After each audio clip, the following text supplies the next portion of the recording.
Hello guys, आज मैं आपके लिए लाई हूँ BA programme 4th semester education का एक इम्पोर्टेंट क्वेश्चन। अगर आप मेरे चैनल पे नए हैं तो मेरे चैनल को सब्सक्राइब कर दीजिए और बेल आइकन को प्रेस कर दीजिए ताकि इससे रिलेटेड इम्पोर्टेंट क्वेश्चन आप तक पहुँच सके। आज का हमारा टॉपिक है नोट्स लेने में शिक्षकों की भूमिका। इसमें मैं 2 टॉपिक कवर करूँगी कि नोट्स लेने में आवश्यक कौशल क्या है और उसमें शिक्षकों की भूमिका क्या है। नोट्स लेने में शिक्षकों की भूमिका क्या है, इसके बारे में मैं आपको थोड़ा सा एक्सप्लेन कर देती हूँ। शिक्षकों को अक्सर छात्रों के पठन कार्य में आने वाले प्रमुख मुद्दों या समस्याओं की समझ होती है। जो शिक्षक होते हैं उनको अनुभव होता है इस चीज़ के लिए कि जो छात्रों को किस तरीके जो मुद्दे और समस्याएं हैं उनके बारे में उन्हें पता होता है कि क्या समस्याएं आ सकती हैं छात्रों के सामने, तथा उन्हें पुस्तकों में दिए गए विशेष विषय को सरल एवं अलग भाषा में चर्चा करके छात्रों की सहायता करने का प्रयास करना चाहिए। इसलिए जो पुस्तक है उसमें जो स्पेशली कोई टॉपिक होता है उसको बिल्कुल अपनी लैंग्वेज में, सिंपल लैंग्वेज में या कोई डिफरेंट लैंग्वेज में उसके बारे में हमें डिस्कशन करना चाहिए क्लास में, ताकि जो छात्र हैं वो अच्छे से समझ सके उस टॉपिक को। शिक्षक एक व्याख्यान दे सकता है। व्याख्यान मतलब कोई लेक्चर दे सकता है इस टॉपिक से रिलेटेड जो हमारी पुस्तकों में होता है। चित्रों को प्रदर्शित करके मुद्दे या पाठ को समझा सकता है। जो चित्र है चित्रों के माध्यम से भी जो पाठ है, टॉपिक है, उसको समझा सकता है छात्रों को। या एक अतिथि व्याख्यान को आमंत्रित कर सकता है। अतिथि व्याख्यान होता है जो लेक्चर होते हैं बाहर से जिनको बुलाया जाता है, उनको भी इनवाइट कर सकते हैं ताकि वो भी छात्रों को समझा सके, जो पठन कार्य है उसमें मदद कर सके। ऐसी परिस्थितियों में छात्रों को संदेश के महत्व पर ध्यान केंद्रित करना चाहिए। जो संदेश का महत्व है उस पर ध्यान केंद्रित करना चाहिए छात्रों को, ना कि वक्ता या उसके द्वारा प्रयोग की गई भाषा पर, क्योंकि जो हमारी भाषा होती है, बुक की लैंग्वेज होती है, उस पर ध्यान नहीं देना चाहिए। जो हमें शिक्षक समझा रहा होता है हमें उस लैंग्वेज पे ध्यान देना चाहिए या उसके द्वारा प्रयोग की गई भाषा पर, ताकि छात्र जितना हो सके व्यापक रूप से उस विषय पर अपनी पकड़ जमा सके, उस टॉपिक से रिलेटेड हमें इन्फॉर्मेशन मिल सके, जो छात्र हैं उनको इन्फॉर्मेशन मिल सके। शिक्षक को किसी भी विषय को आसान भाषा में समझाना चाहिए ताकि छात्र उस विषय से संबंधित और अधिक जानकारी प्राप्त कर सके और उस विषय को समझ सके। बहुत ज़्यादा इजी लैंग्वेज में शिक्षकों को समझाना चाहिए, क्योंकि शिक्षकों को एक्सपीरियंस होता है इस चीज़ का कि जो छात्र हैं उनको किस तरीके से समझाया जाता है, कैसे जानकारी प्रदान की जाती है, ये सब उनको एक्सपीरियंस होता है स्टार्टिंग से ही। इसलिए उनको अच्छी सिंपल लैंग्वेज में समझाना चाहिए ताकि जो छात्र हैं उनको अच्छे से समझ में आ सके। शिक्षक अक्सर ऐसी जानकारी प्रदान करते हैं जो पाठ्य पुस्तक में सम्मिलित नहीं होते हैं। पाठ हर विषय को पर्याप्त रूप से कवर नहीं कर सकता है, इसलिए शिक्षक इसे और अधिक जानकारी के साथ पूरा करता है। मतलब कि शिक्षक ऐसा होता है ना कि जो पाठ में दे रखा होता है, जो हमारी बुक में दे रखा होता है, उससे रिलेटेड उसमें जानकारी इतनी नहीं होती है, वो अपनी तरफ से जानकारी हमें प्रोवाइड करवाते हैं। तो पूरी तरीके से जो पाठ है, बुक है, जो हमारी बुक है, जो चैप्टर है, पूरी तरीके से उस टॉपिक से रिलेटेड हमें नॉलेज नहीं दे पाता है। इसलिए शिक्षक जो होता है बहुत ज़्यादा अधिक जानकारी के साथ हमें उस टॉपिक से रिलेटेड समझाता है। शिक्षक वह पथ प्रदर्शक होता है जो शिक्षार्थियों को किताबी ज्ञान के साथ साथ जीवन जीने की कला भी सिखाता है। मतलब कि ऐसा पथ प्रदर्शक होता है जो शिक्षक है, वो किताबी ज्ञान के साथ साथ और भी बहुत सारी चीज़ें उसमें सिखाता है, जिसमें जीवन जीने की कला भी उसमें शिक्षक जो होते हैं वो सिखाते हैं। प्रत्येक मामले में शिक्षक विद्यार्थी को जिसे अच्छा मानता है उसे सामग्री प्रदान करते हैं ताकि विद्यार्थी और अधिक जानकारी प्राप्त कर सके। जैसे होता नहीं है कि स्कूल में कोई स्पेशल बच्चा होता है जो ज़्यादा इंटेलिजेंट होता है, उससे रिलेटेड उसको हम जो शिक्षक होते हैं वो बुक्स प्रोवाइड करवाते हैं स्पेशली, ताकि वो और ज़्यादा नॉलेज गेन कर सकें। इस प्रकार की जानकारी संवादात्मक तरीके से प्रदान की जाती है। इसमें छात्रों को न केवल ध्यान से सुनने की आवश्यकता होती है, बल्कि उन्हें यह भी निर्धारित करना होता है कि उन्हें बाद में इसकी ज़रूरत पड़ेगी या नहीं, तथा इसके नोट्स लेने चाहिए कि नहीं। ये जो जानकारी जो प्रदान करते हैं वो संवादात्मक होते हैं। संवादात्मक तरीके से उसको जानकारी को प्रदान किया जाता है, जिसमें ध्यान से सुनने की ज़रूरत होती है छात्रों को, ताकि वो अच्छे से उस चीज़ को, उस नॉलेज को गेन कर सकें। और उन्हें ये भी निर्धारित कर सके वो कि इसकी नोट्स उनको ज़रूरत पड़ेगी कि नहीं पड़ेगी बाद में, क्योंकि अक्सर ऐसा होता है जो हम माइंड में रखते हैं वो भूल जाते हैं। तो हम उसके नोट्स बना लें तो हमें याद रहता है कि बाद में कि हाँ हमने इस टॉपिक से रिलेटेड पढ़ा था। अवधारणाओं तथा विषयों में प्रदर्शन करने तथा समझाने के साथ साथ नई अवधारणाओं और विषयों को उजागर करने के लिए लगभग सभी विषयों में शिक्षक को प्रदर्शन करना चाहिए।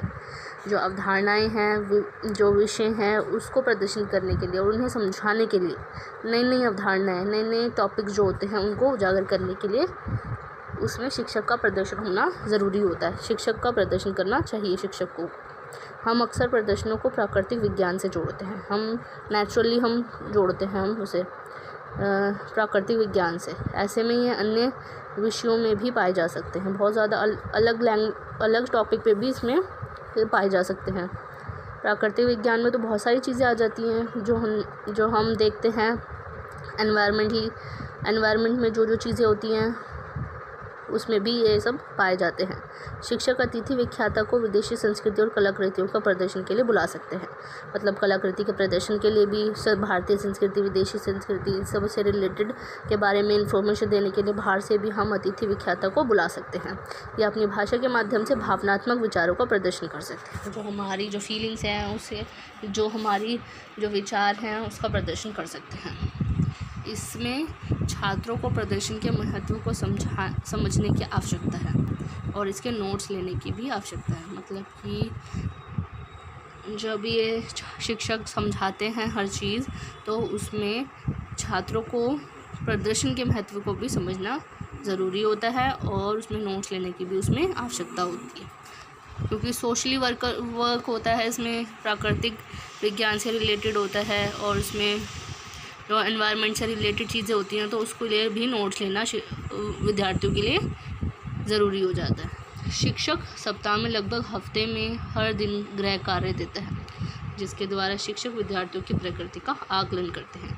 जो शिक्षक होते हैं हर हफ्ते में हमें होमवर्क देते हैं, हर दिन, मतलब पूरा हफ्ता जो होता है हर दिन हमें होमवर्क मिलता है, जिसके द्वारा जो विद्यार्थी हैं, जो शिक्षक है वो विद्यार्थियों की प्रगति का आकलन करते हैं। जो कितनी प्रगति हो गई है विद्यार्थियों की उसके बारे में शिक्षक जान पाते हैं कि कितना नॉलेज गेन कर ली है, कितना जानते हैं वो लोग, जो विद्यार्थी कितना जानते हैं उसके बारे में शिक्षक को प्रगति का वो आकलन करते हैं। इसके माध्यम को ध्यान में रखते हुए विद्यार्थी को इस समय ध्यान देना चाहिए जब शिक्षक छात्रों को असाइनमेंट देता है। मतलब कि ये जो महत्व है उसके महत्व को ध्यान में रखते हुए विद्यार्थी को इस बात पर भी ध्यान देना चाहिए कि जब जो शिक्षक है वो असाइनमेंट्स वगैरह भी देता है, इसकी प्रासंगिकता को ध्यान में रखते हुए वो जो शिक्षक है उसके बारे में पूरा करने का उसे तरीका भी बताता है।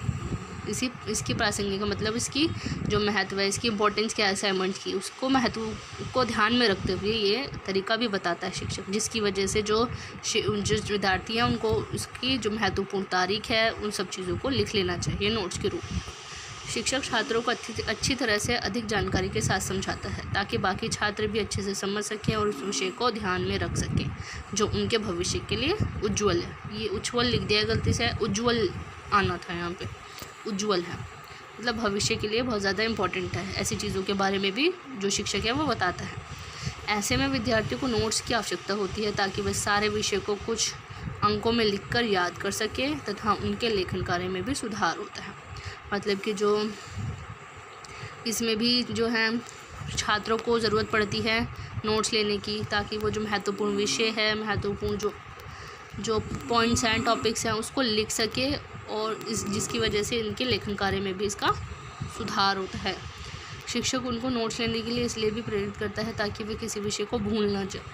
कोई भी विषय होता है हमारे माइंड से स्किप हो जाता है एक वक्त के बाद, और हम उसे अगर नोट्स में लिख लेंगे तो हमारे माइंड से स्किप नहीं होता, उसे हम बाद में याद करके उसे याद आ जाता है हमें कि उस टॉपिक से रिलेटेड हमने पढ़ा था। विद्यार्थी अगर उस नोट्स को पढ़ेगा तो उसकी पुनरावृत्ति भी हो जाएगी। पुनरावृत्ति मतलब रिवीजन, उसकी रिवीजन भी हो जाएगी, उस चीज़ को, उस टॉपिक को अच्छे से याद कर पाएगा। नेक्स्ट टॉपिक है नोट्स लेने के लिए जो आवश्यक कौशल क्या है। नोट्स लेने के लिए जो कौशल है उसके बारे में पहले हमने पढ़ा था, इसमें शिक्षकों की भूमिका क्या थी। अगर आवश्यक कौशल आए तो ये टॉपिक लिखने के बाद एंड में थोड़ा सा पॉइंट्स आप लिख सकते हैं शिक्षकों की भूमिका का, बिना टॉपिक बिना हेडिंग बनाए। तो आखिरी में लिख दोगे तो अच्छा इंप्रेशन जमेगा इसके लिए। नोट्स लेने के लिए आवश्यक कौशल क्या है? नोट्स लेने को मूल रूप से एक ऐसी प्रक्रिया माना जाता है जिस पर हम सूचनाओं के टुकड़ों को एक सही तरीके से लिखते हैं। जो सूचना है हमारी, छोटी छोटी सूचनाएं, इंफॉर्मेशन जो होती है हमारी, उनको एक बिल्कुल लाइन वाइज लिखते हैं, बहुत अच्छी तरीके से, सही तरीके से उसको हम लिखते हैं। नोट्स उसको बोलते हैं। सभी नोट्स लिखते हैं या फिर हर कोई नोट्स, कम से कम नोट्स लेने का दावा करता है। ये सभी, क्योंकि सभी को ज़रूरत होती है नोट्स लेने की, उनको सभी नोट्स लिखते हैं, फिर उस या तो वो नोट्स लेने का दावा भी करते हैं। कुछ लोग नोट्स को अपनी कॉपी में लिखते हैं, तो कुछ लोग अपने जो नोट्स हैं वो लैपटॉप या डिजिटल डिवाइस में लिखते हैं। लेकिन नोट्स होने चाहिए कि उसी टॉपिक से पॉइंट टू पॉइंट उसे लिख के नोट्स बनाने चाहिए। प्रत्येक व्यक्ति के लिए नोट्स लेना एक महत्वपूर्ण प्रक्रिया है। हर व्यक्ति नोट्स बनाता है और उसके लिए इम्पोर्टेंट भी है। नोट्स लेने से व्यक्ति को कई प्रकार के लाभ प्राप्त होते हैं, जिससे वह अपने भविष्य में नोट्स को पढ़कर पढ़ाई गई चीज़ों को याद कर सकता है। अभी मैंने ऊपर बताया था कि नोट्स लेना क्यों आवश्यक है, ताकि वो चीज़ों को याद कर सके, माइंड से स्किप होने की जो हो जाती है उसको याद कर सके, तथा उनसे पुनः अध्ययन कर सकता है। पुनः अध्ययन मतलब दोबारा से उस चीज़ का, उसके बारे में जान सकता है, पुनः अध्ययन कर सकता है। सुनने के बाद नोट टेकिंग एक आवश्यक कौशल है। मतलब जो हम सुनते हैं उसके लिए नोट लेना बहुत ज़्यादा आवश्यक कौशल है, जो किसी व्यक्ति की कक्षा में प्रगति और सफलता की गारंटी देता है। किसी भी व्यक्ति जो है, कोई भी व्यक्ति है, उसकी प्रगति और उसकी सफलता के लिए ये इस चीज़ की गारंटी भी देता है कि 100% इसकी प्रगति भी होगी और सफलता भी पाएंगे अपने भविष्य में। कौशल है हमारा पहला पॉइंट, उपयुक्त समय पर नोट्स लेना। इट मीन्स कि एक छात्र के लिए महत्वपूर्ण है कि उसे पता हो कि उसे नोट्स लेना चाहिए, क्योंकि कक्षा में बताई गई प्रत्येक चीज़ नोट्स के रूप में नहीं लिखी जा सकती। मतलब कि उपयुक्त समय पर नोट्स लेने का मतलब यह है कि इस टाइम पे वो नोट्स लो, ताकि हमें इस चीज़ से रिलेटेड, हमें उस चीज़ की ज़रूरत है कि नहीं है, उस चीज़ के बारे में हमें पता होना चाहिए। छात्रों को महत्वपूर्ण और औपचारिक जानकारी के बीच अंतर पता करना आना चाहिए। मतलब कि क्या इम्पोर्टेंट है और क्या इम्पोर्टेंट नहीं है। औपचारिक जानकारी मतलब जो नॉर्मली हमें जानकारी होती है उसके बारे में अंतर करना आना चाहिए। उन्हें निर्धारित करना चाहिए कि यह विषय उनके लिए परिचित है या नया है। परिचित होता है तो हमें याद रहता है, लेकिन जो चीज़ नए हैं उसको हमें नोट्स के रूप में भी लिखना चाहिए। ऐसी टाइम पे लिखना चाहिए, उपयुक्त समय पर इसको नोट्स लेना चाहिए। उसकी ज़रूरत है कि नहीं है, ये चीज़ देख के हमें नोट्स लेना चाहिए। परिभाषा और उदाहरण के नोट्स लेना मतलब छात्र को अपनी कक्षाओं में उपयोग किए जाने वाली विशेष शब्दावली का पूरा ध्यान होना चाहिए। मतलब कि जो छात्रों जो कक्षा में हमें इम्पोर्टेंट टॉपिक्स, इम्पोर्टेंट वर्ड्स हमें बताए जाते हैं, उनका हमें पूरा ध्यान रखना चाहिए। और जो अध्यापक हमें उदाहरण बताते हैं, जो हमें परिभाषाएं बताते हैं किसी से रिलेटेड, किसी टॉपिक से रिलेटेड, तो उसको हमें याद रखना चाहिए, उसको हमें नोट्स के रूप में लिख लेना चाहिए, ताकि अगर हम भविष्य में परिभाषा और उदाहरण देते वक्त जो हमारी ज्ञान की कमी है उसको पूरी करी जा सके। फोर्थ पॉइंट है असाइनमेंट या टेस्ट लेना। मतलब कि जो शिक्षक है उनको छात्राओं को असाइनमेंट भी देना चाहिए, ताकि जब शिक्षक जो हैं वो छात्रों को असाइनमेंट्स या टेस्ट वगैरह लेते हैं, असाइनमेंट देते हैं, तो उसकी इम्पोर्टेंट तब छात्रों को उससे रिलेटेड तारीख नोट कर लेनी चाहिए, ताकि जिस दिन असाइनमेंट लेना है और जिस दिन टेस्ट देना है उस टाइम जमा करवा दिया जाए, ताकि हम जो छात्र हैं भूले ना। फिफ्थ पॉइंट है संक्षिप्त व्याख्या के रूप में नोट्स लेना। मतलब कि छात्रों को जो शिक्षक बनाता है उसे नोट्स को लिखते वक्त विषय की पूरी जानकारी को लिखना चाहिए, ताकि वह भविष्य में किसी भी जानकारी से वंचित ना रह जाए। मतलब संक्षिप्त व्याख्या मतलब बहुत ज़्यादा ब्रीफ में, बहुत ज़्यादा लैंग्वेज में लिखना चाहिए जिसमें पूरी जानकारी हो। उसमें पूरी जानकारी होने के बाद उसके नोट्स बनाने चाहिए, ताकि आगे चलकर किसी भी ज्ञान से उसमें वंचित ना रह जाए। फिफ्थ पॉइंट है पठनीय नोट्स लिखना। मतलब कि अपठनीय नोट्स अध्ययन गतिविधियों से समझ और ऊर्जा लेते हैं। नोट्स इतना स्पष्ट होना चाहिए कि दिन या सप्ताह में उसे पढ़ा जा सके और उसे याद किया जा सके। मतलब कि ऐसे नोट्स होने चाहिए इतने क्लियरली कि हफ्ते 10 दिन बाद भी अगर हम उस नोट्स को पढ़ें तो अच्छे से समझ सकें। बॉल पॉट पेन के साथ साथ कागज़ के एक तरफ लिखना भी नोट्स को पढ़ने में आसान बनाने तथा स्थायी बना सकता है। मतलब कि जो बॉल पॉइंट पेन है, बॉल पॉइंट पेन, उसके साथ साथ हमें ऐसे कागज़ होते हैं हम दोनों साइड लिखते हैं, लेकिन इसमें हमें एक साइड पे लिखना चाहिए ताकि जो नोट्स हैं वो स्पष्ट तरीके से समझ में भी आए और स्पष्ट उसको पढ़ने में भी आसानी हो और उसे हमेशा के लिए मतलब स्थायी बना सकते हैं उसे। केवल एक तरफ लिखना भी नोट्स का विस्तार करना तथा अपनी प्रगति की निगरानी करने का अवसर प्रदान करती है। जो नोट्स की एक तरफ लिखते हैं वो नोट्स का विस्तार भी कर सकते हैं, मतलब ज़्यादा क्वांटिटी में लिख सकते हैं अच्छे से, और उसे उसकी प्रगति की निगरानी भी उसकी वजह से करी जा सकती है। कक्षा के अंत में सतर्कता बनाए रखना। कई पाठ्यक्रमों में कक्षा के अंतिम कुछ मिनट किसी भी अन्य अवधि की तुलना में अधिक महत्वपूर्ण होते हैं। जो आखिरी के कुछ मिनट होते हैं उस वक्त जो शिक्षक हैं कुछ इम्पोर्टेंट टॉपिक्स हमें बताते हैं, तो उनको भी नोट करना, छात्रों को उन टॉपिक्स को भी नोट करना चाहिए अंतिम दिनों में। लेकिन प्रॉब्लम ये होती है कि अंतिम टाइम में भी जो लास्ट मूवमेंट पे 10-15 मिनट बचते हैं तो उसमें भी छात्र जो हैं उस वक्त भी कोई अलर्ट नहीं रहता इस चीज़ को लेके, क्योंकि उस टाइम पे जो होते हैं ना शिक्षक, वो बहुत ज़्यादा इम्पोर्टेंट टॉपिक्स, इम्पोर्टेंट पॉइंट्स हमें बताते हैं जो आगे चलकर हमें मदद कर सके। विद्यार्थियों को कक्षा के अंतिम कुछ मिनट के दौरान अतिरिक्त प्रयास करना चाहिए ताकि शिक्षक जो कह रहा है उसे ध्यान से सुनते रहें। उन्हें जितनी जल्दी हो सके नोट्स लेने चाहिए और यदि संभव हो तथ्यों को दर्ज करने के लिए कक्षा के बाद कुछ और मिनट प्रतीक्षा करनी चाहिए। मतलब कि कुछ जब क्लास कंप्लीट हो जाती है उस वक्त हम उस नोट्स को लिख सकें। ताकि कक्षा के शुरुआत में नोट्स को उचित नाम और तारीख को दर्ज करना। मतलब कि जब कक्षा शुरू होती है उससे पहले हमें उसमें नोट्स को हमें उचित नाम भी देना चाहिए और तारीख भी उसमें दर्ज करनी चाहिए कि किस तारीख को हमने उस नोट्स को बनाए हैं। छात्रों के लिए यह भी महत्वपूर्ण कार्य है कि वह कक्षा की शुरुआत से पहले पाठ्यक्रम के नाम तथा तारीख को नोट्स करना चाहिए।